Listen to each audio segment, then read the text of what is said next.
देखिए, जिस तरीके से मैंने हमेशा इस बात को कहा है कि अगर कोई भी ऐसी घटना घटती है, भले वो किसी भी राज्य में हो, किसी भी सरकार के तहत, इस तरीके की घृणित घटनाओं को कतई किसी भी सभ्य समाज में स्वीकार्यता नहीं दी जा सकती।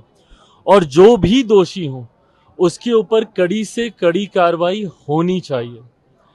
अफसोस मुझे तब होता है जब ऐसे विषयों का भी राजनीतिकीकरण कर दिया जाता है। जिस तरीके से बंगाल में हिंसा चरम सीमा पर है, एक तो ऐसी शर्मनाक निंदनीय घटना वहां पर घटी, उसके बाद जिस तरीके से वहां पर आज की तारीख में एक आगजनी जैसा माहौल बनाया जा रहा है, और मुझे नहीं पता कि इसके पीछे कौन है। कल जिस तरीके से घटना स्थल पर देर रात हजारों की संख्या में असामाजिक तत्व गए, उन्होंने तोड़फोड़ की, क्या ये किसी साजिश के तहत था? किसी एविडेंस को मिटाने के लिए था? किसी को बचाने के लिए था? किसी को फंसाने के लिए था? ये तमाम बातें जांच का विषय हैं। पर जब वहां की सरकार इसके ऊपर आंख मूंद कर बैठती है, चिंता वहां से शुरू होती है। और ये वही सरकार है जो देश में कहीं पर भी कोई ऐसी घटना होती है तो सबसे ज्यादा आवाज बुलंद करने वाले ये लोग होते हैं। मुझे ताज्जुब है कि जहां की मुख्यमंत्री एक महिला हो, वो मुख्यमंत्री इसके ऊपर खामोश रहती है। इनकी तमाम महिला सांसद इसके ऊपर खामोश रहती हैं। और देश के किसी और कोने में अगर ऐसी घृणित घटना को अंजाम दिया जाता तो सबसे पहले ये लोग मुखर होते हैं। ऐसे में दूसरे का जुर्म जुर्म होता है, और जब वही छींटे आपके ऊपर आते हैं तो आप उसको छुपाने का आप काम करते हैं। जब ये दोहरी रणनीति चलती है, ऐतराज इस बात से होता है।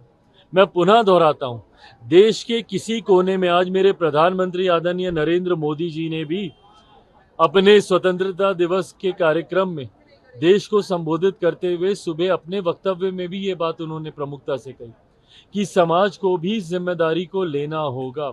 और जिस तरीके से बहन बेटियों के साथ आज की तारीख में भी इस तरीके की घटनाओं को अंजाम दिया जाता है, वो कहीं से भी बर्दाश्त नहीं की जाएंगी। और आने वाले दिनों में ना सिर्फ दोषियों को कड़ी से कड़ी सजा मिलेगी, बल्कि उस सजा का डर दूसरे आरोपियों के मन में भी बैठे, इस बात को भी सुनिश्चित किया जाएगा। इस बात को भी प्रमुखता से दर्शाया जाएगा कि किसके ऊपर क्या कड़ी सजा हुई, ताकि भविष्य में कोई दूसरा आरोपी इस तरीके की घटना को अंजाम देने से पहले 100 बार सोचे। पर हाँ, जो ये घटना बंगाल में घटी है, ये निंदनीय है, शर्मनाक है। और जितने भी डॉक्टर्स हैं, उनकी बातों को सुना जाना चाहिए। और जिस प्रोटेक्शन एक्ट की ये लोग बात कर रहे हैं, अपने संरक्षण की बात कर रहे हैं, उसको भी ज़रूर हम लोग को ध्यान देने की ज़रूरत है।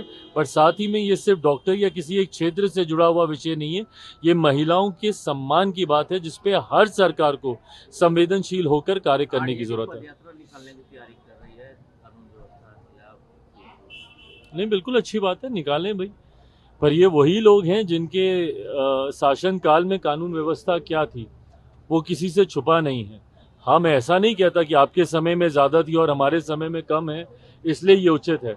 मैं बार बार इस बात को दोहराता हूँ, अगर एक भी आपराधिक घटना घटती है किसी भी राज्य में, वो उस राज्य के लिए चिंता का विषय होना चाहिए। हमारे राज्य में भी जिस तरीके से हाल फिलहाल के दिनों में आपराधिक घटनाएं, बच्चियों के साथ, छोटी छोटी बच्चियों के साथ दुष्कर्म की घटनाएं घटी हैं, मुजफ्फरपुर की घटना हो, कल भी पार्टी का प्रतिनिधि मंडल, हमारे पार्टी के सांसद उसमें मौजूद रहेंगे, अरुण भारती जी रहेंगे, तमाम लोग कल वहां पर जा रहे हैं। वहां पर इस घटना को की पूरी जानकारी लेकर मैं स्वयं मुख्यमंत्री जी से एक बार ये प्रतिनिधि मंडल मिलकर आ जाए, ये जानकारी उनके साथ मैं साझा करूंगा। तो हमारे राज्य में भी इस तरीके की आपराधिक घटनाओं की कहीं कोई जगह नहीं होनी चाहिए। ऐसे में प्रशासन को और मुस्तैद होने की ज़रूरत है। हर जिले के स्थानीय, वहाँ के एसपी हो, वहाँ का स्थानीय प्रशासन हो, उनको अपनी जिम्मेदारियों को मजबूती से निभाने की ज़रूरत है, ताकि उनके ज़िले में ऐसी घटनाएं पे ना सिर्फ रोक लगे, बल्कि भविष्य में भी ऐसी घटना ना घटे, इसकी जिम्मेदारी हर किसी को लेनी होगी। Thank you.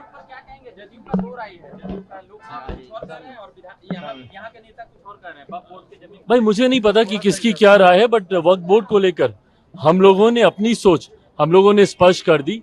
जब ये कैबिनेट में भी जब ये मामला आया था उस वक्त भी हम लोगों ने स्पष्ट तौर से इसको कहा था कि ये एक कमेटी में ये जाना चाहिए, भले वो कोई स्टैंडिंग कमेटी हो या अब तो इन्होंने ज्वाइंट पार्लियामेंट्री कमेटी का गठन कर दिया गया है। ये हम लोग की मांग थी क्योंकि एक बड़ा तबका है ऐसा जिसकी शंकाएं तमाम तरीके के इन संशोधनों को लेकर स्वाभाविक है होंगी। ऐसे में हर स्टेक होल्डर को अपनी बात रखने का मौका मिलेगा अगर ये विषय कमेटी के पास जाता है। और मुझे खुशी है और मैं केंद्र सरकार का धन्यवाद दूंगा कि हम लोगों के सुझाव को वहाँ पर माना गया, सुना गया और इसको अब जेपीसी के पास भेजा गया है। अब किस दल में इसको लेकर मतभेद है नहीं है, क्योंकि जनता दल यूनाइटेड ने तो सदन में भी हम लोगों ने सुना है कि प्रमुखता से उन्होंने अपनी बातों को रखा है, बट हाँ हम लोग ज़रूर चाहते थे कि कमेटी के पास जाए और ये गया।